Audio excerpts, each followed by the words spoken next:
오늘 이 시간 함께 저희 기도함으로써 중고등부 예배를 하나님 앞에 드리겠습니다. 사랑의 많으신 하나님 아버지 감사합니다. 저희들 사순절 첫째 주일에 하나님께 예배를 드리고자 각자의 자리에 모여 이렇게 하나님께 예배를 드립니다. 하나님 저희들 이 시간 함께 하여 주셔서 저희들이 드리는 이 예배가 하나님의 마음을 진정으로 기쁘게 해드릴 수 있는 그런 귀한 예배 될 수 있도록 주님 인도하여 주옵소서.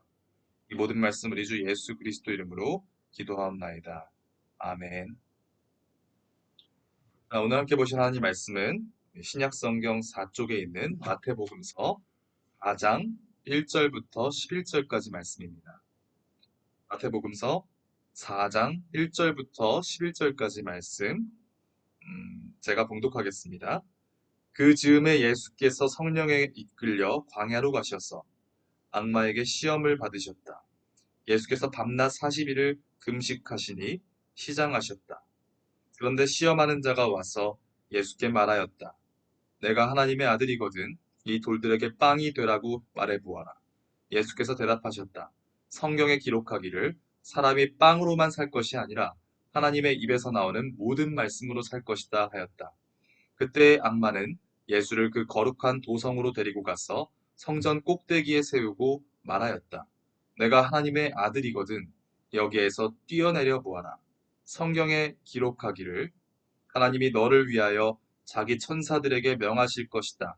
그리고 그들이 손으로 너를 떠받쳐서 너의 발이 돌에 부딪히지 않게 할 것이다 하였다. 예수께서 악마에게 말씀하셨다. 또 성경에 기록하기를 주 너의 하나님을 시험하지 말아라 하였다. 또다시 악마는 예수를 매우 높은 산으로 데리고 가서 세상의 모든 나라와 그 영광을 보여주고 말하였다. 내가 나에게 엎드려서 절을 하면 이 모든 것을 내게 주겠다. 그때 예수께서 그에게 말씀하셨다. 사탄아 물러가라. 성경에 기록하기를 주 너의 하나님께 경배하고 그분만을 섬겨라 하였다. 이때 악마는 떠나가고 천사들이 와서 예수께 시중을 들었다. 아멘. 자, 여러분 오늘 기독교에 있어서 굉장히 중요한 절기의 첫째 주일인데 혹시 어떤 날인지 아시는지 어, 바로 오늘이 사순절 첫째 주일입니다. 사순절이라는 것은 어떤 날이냐면 여러분들 예수님께서 십자가에 달리셔서 죽으시고 부활을 하시죠. 그 부활하신 날을 우리가 어떻게 지내고 있습니까? 부활절로 부활주일로 지키고 있죠. 자, 예수님께서 그렇게 부활하실 때까지 그 40일 동안의 기간을 우리 기독교인들이 전승에 따라서 사순절이라고 해서 경건하게 나의 마음을 돌아보는 그런 시간으로 지키고 있는 거지요. 그리고 바로 오늘 우리가 함께 읽었던 이 본문 말씀, 예수님께서 40일 동안 광야에서 밤낮으로 금식하셨던 이 이야기, 그리고 마지막에 그 금식 이후에 악마에게 시험을 받으셨던 이 이야기가 오늘 본문의 이야기인데, 그 40일간의 광야의 금식으로부터 또 역시 이 40일간의 사순절 기간의 어떤 전승이 전해져서 이어져 온 거기도 합니다. 자, 오늘 사순절 첫째 주일에 우리가 이 예수님께서 시험을 받으셨다라는 것, 악마에게 큰 유혹을 받으셨다라는 것에 대해서 함께 생각해보고 나눠보았으면 합니다. 자, 예수님께서 오늘 우리에게 보여주신 말씀, 악마에게 지금 세 번의 유혹을 받고 계시지요. 자, 먼저 첫 번째 유혹이 뭡니까? 이 돌들로 빵이 되게 해보거라 라고 지금 악마가 예수님께 유혹을 하고 있는 거죠. 그리고 두 번째 유혹은 뭐였어요? 꼭대기에서 지금 뛰어내려 보라고 하는 거죠. 성전 꼭대기에 데려가서 예수님을 거기서 뛰어내려 봐라. 네가 정말 하나님의 아들이거든. 다치지 않을 거야. 라고 지금 유혹하는 거죠. 마지막은 또 뭡니까? 아주 높은 산으로 예수님을 데려가서 지금 거기서 어떻게 제안을 하고 있는 거예요, 악마가? 네가 만약 나한테 엎드려서 절을 하면 이 모든 부귀영화를 너에게 다 주겠다. 너를 세상의 왕으로 삼아주겠다. 라고 지금 악마가 예수님한테 유혹의 제안을 세 가지로 지금 제시하고 있는 겁니다.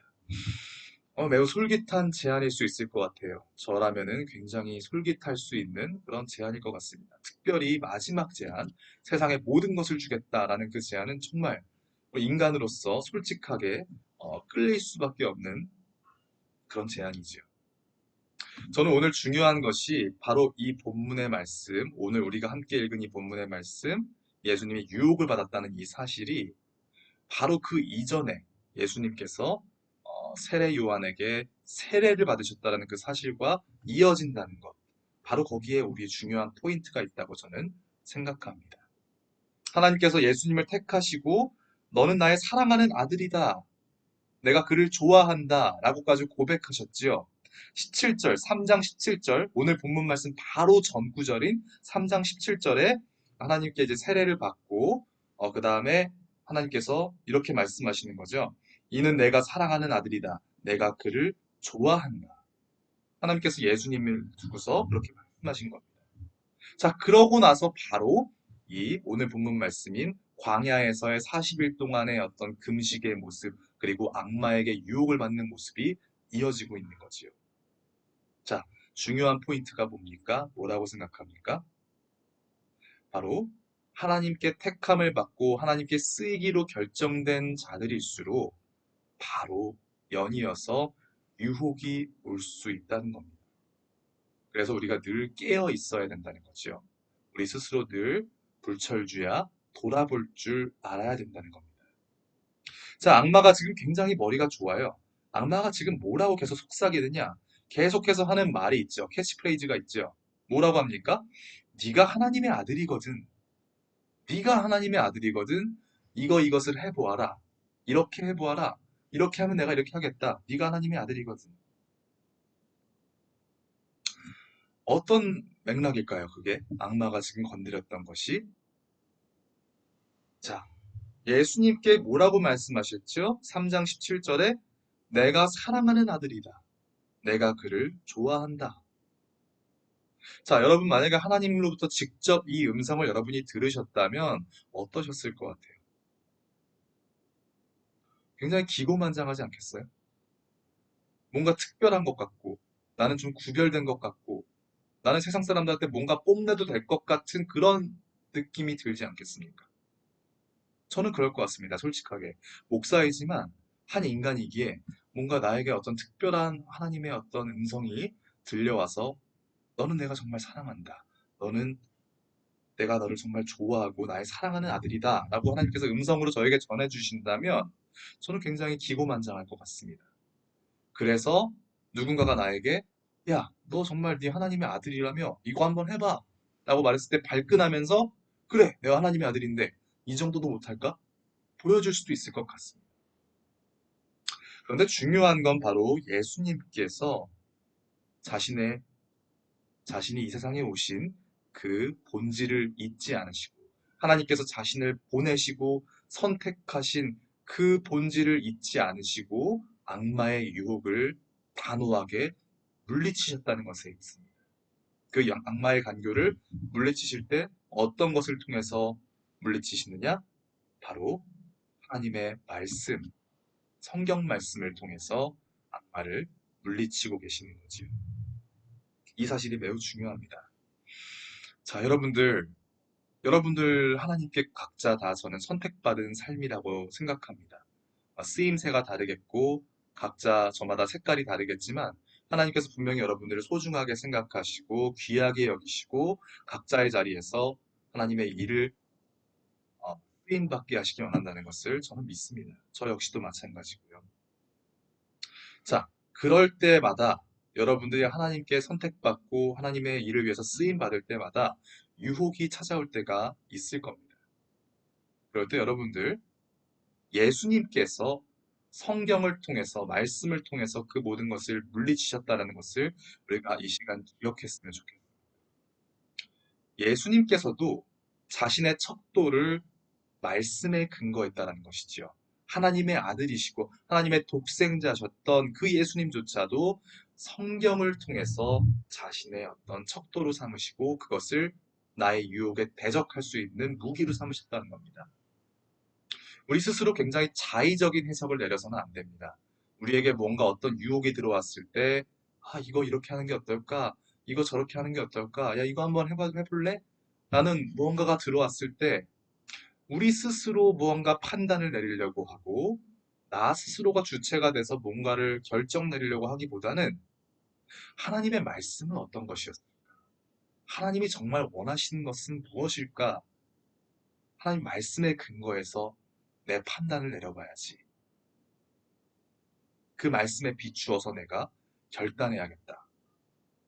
저는 바로 이러한 자세가 우리에게 필요하다고 생각합니다. 그리고 바로 예수님께서 그 40일 광야의 어떤 유혹을 통해서, 금식의 사건을 통해서 그것을 이미 우리에게 보여주셨다고 저는 믿습니다. 여러분들 앞으로 살아가면서 여러 가지 형태로 유혹이 올 수 있을 겁니다. 아직 여러분들이 성인이 되지 않고 유혹의 어떤 가짓수가 많지 않게 느껴질 수도 있겠지만, 여러분들이 점점 결정권이 늘어나고 무언가 나중에 돈을 벌게 되고 그럴 때마다 유혹의 순간들이, 악마가 예수님께 찾아왔던 것처럼 그런 유혹의 순간들이 찾아올 수 있을 겁니다. 여러분들이 하나님의 택함을 받은 사람들일수록, 하나님의 일을 하는 사람들일수록 더 그런 일이 늘어날 거예요. 자, 그럴 때마다 저는 우리가 함께 오늘 이 본문 말씀을 기억했으면 합니다. 예수님께서 하나님의 택함을 받으신 직후에 어떻게 유혹을 받으셨고, 또 그 유혹을 어떻게 물리치시고 대적하셨는지 우리가 기억했습니다. 우리 예수님께서 성경을 통해서, 하나님의 말씀을 통해서 그 모든 것을 물리치셨다는 그 귀한 사실을 이 시간 함께 마음에 품으며, 우리 함께 정말 예수님의 길처럼 예수님의 그 길을 따라갈 수 있는 우리 귀한 우리들 될 수 있기를 이 시간 주님의 이름으로 축원합니다. 함께 기도하겠습니다. 사랑이 많으신 하나님, 저희를 늘 인도하시는 우리 사랑의 하나님, 저희들이 이 시간 사순절 첫째 주일에 예수님께서 그 유혹을 받으시고, 악마의 유혹을 받으시고 그것을 어떻게 물리치셨는지를 함께 생각하고 마음에 새겼습니다. 저희들 역시 각자의 자리에서 하나님의 일을 위하여 정말 쓰임을 받는 그러한 자들인데, 저희들이 그 유혹을 받는 순간이 올 때마다 이 말씀을 기억하여 저희들이 그것을 잘 이겨내고 하나님의 일을 계속해서 완수해낼 수 있는 그런 귀한 저희들로 주님 삼아 주옵소서. 이제는 우리 주 예수 그리스도의 은혜와 하나님의 사랑과 성령의 교통하심이, 하나님께서 사랑하시고 하나님의 일을 위하여서 쓰길 원하시는 우리 사랑하는 중고등부 학생들 머리머리 위에 이제로부터 영원토록 함께 하시기를 간절히 축원하옵나이다. 아멘.